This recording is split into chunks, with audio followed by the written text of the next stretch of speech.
माँ चली अमेरिका। निधि का नेचर बचपन से ही शर्मिला था। वो ना ज्यादा लोगों से बात करना पसंद करती और ना ही ज्यादा मिलना जुलना। निधि, ये पैसे ले जरा और बाजार से चीनी तो ले आ। नहीं माँ, मैं नहीं जाऊंगी, मुझे शर्म आती है, आप ही चले जाओ ना। अरे पता नहीं क्या करेगी ये लड़की, जीवन में कभी कुछ किया ही नहीं सिवाय पढ़ाई और घर के कामों के। इसकी शादी भी आसपास ही कहीं करवा दो, दूर जाकर इसका गुजारा कैसे होगा।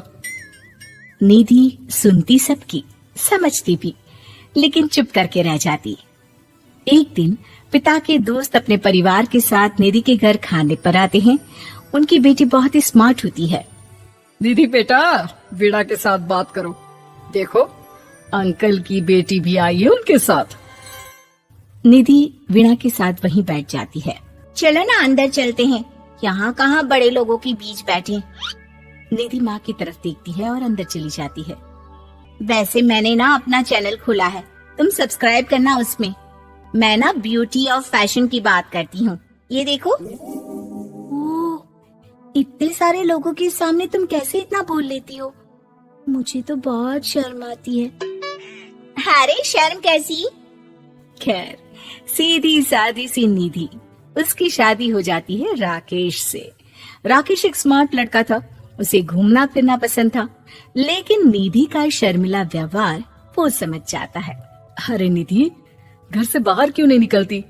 लोगों से मिला जुला करो, तभी तो पता चलेगा ना कि दुनिया कैसी है। क्या करना है पता करके? शादी से पहले पापा और अब आप, ठीक है ना, मुझे ज्यादा दुनियादारी में नहीं पड़ना। निधि की जिंदगी ठीक ठाक चल रही थी। उसके 2 लड़के होते हैं, दोनों को वो पढ़ाती लिखाती, उनका ख्याल रखती। निधि, 25 साल हो गए शादी को, दोनों बच्चे सेटल हैं। हम लोगों ने शहर में 2 मकान भी ले लिए। दोनों की शादी खुद का पता ही नहीं चला कैसे उड़ गया। हाँ ये तो है, मैं खुश हूँ। जिम्मेदारियाँ आती रही, मैं निभाती रही, और क्या चाहिए। देखो, मैंने सोचा है कि अब हम लोग अमेरिका जाकर रहेंगे। यहाँ की जिंदगी तो जी ली, वैसे मुझे वहाँ बहुत अच्छी नौकरी मिल रही है।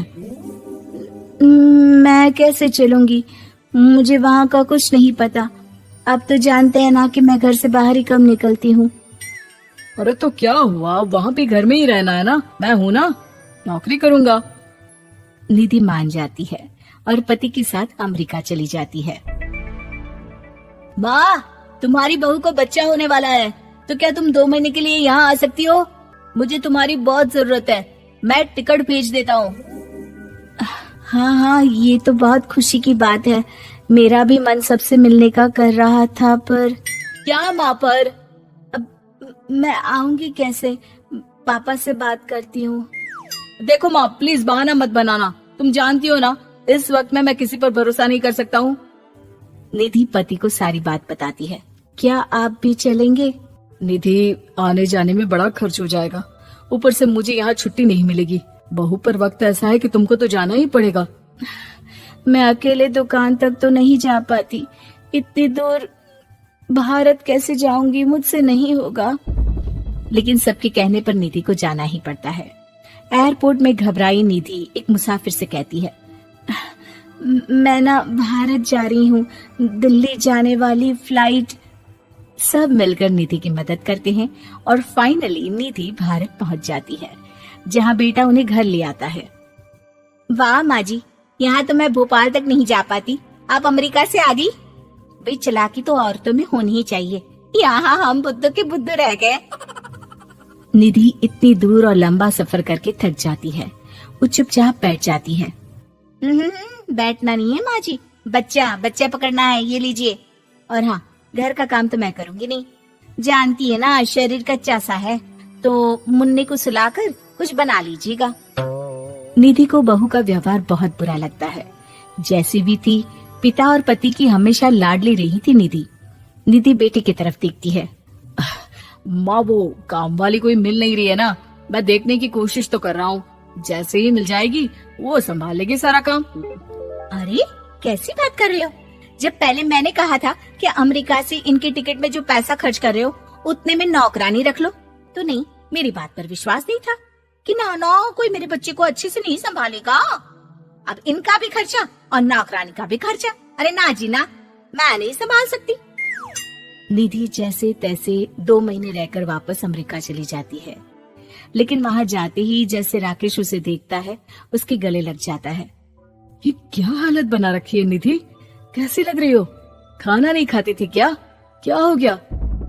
निधि पति से कुछ नहीं कहती, बस रोती ही चली जाती है। मैं नहीं चाहूंगी कभी भी भारत, आप मुझे हमेशा यहीं रखना अपने पास। राकेश बेटे को फोन करता है।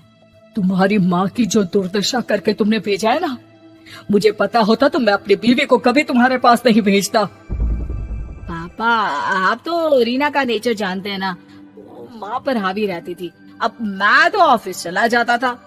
वो माँ पर जुल्म करती है और माँ भी इतनी सीधी है कि चुपचाप सहती रही। मुझे माफ कर दीजिए पिताजी। खैर, राकेश कहता भी क्या, प्यार दुलार के साथ अपनी निधि को संभालने में लग जाता है।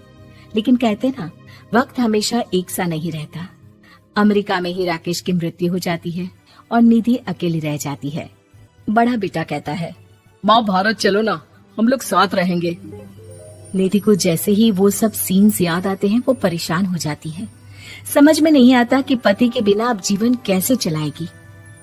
मैंने सारा जीवन घर का काम किया, घर देखा और जिंदगी चलाई, लेकिन जिस घर में रही सबने प्यार दिया, मैं वहां नहीं जाना चाहती। तभी राकेश जिस कंपनी में काम करता था उसका मालिक निधि के घर आता है। वो भी भारतीय ही होता है। दीदी, राकेश ने आपके बारे में बताया था। जब से आप भारत से लौटी थी उसे आपकी बहुत चिंता रहती थी, इसलिए उसने मुझसे कहा था कि कभी अगर वो ना रहे तो मैं आपको ये पैसे दे दूं। और हाँ, हम लोगों की कंपनी में आपके लिए नौकरी भी है। निधि पति के पैसे देखकर मन में तसल्ली करती है और नौकरी के लिए हाँ कर देती है। अरे पागल है क्या माँ, कैसे नौकरी करोगी? ये अमेरिका है, दिल्ली नहीं। वहाँ तो तुम घर से निकल भी नहीं पाती थी, यहाँ कैसे? मेरे पति, मेरे पिता मुझे खुश देखना चाहते थे। वो लोग जब तक थे मुझे किसी चीज के लिए ना फोर्स किया, ना कभी कमी होने दी। पर अब मुझे जीवन जीने के लिए घर से निकलना ही होगा। बेटा, तुम तो अगली फ्लाइट से भारत लौट जाओ, मैं यहीं खुश हूँ।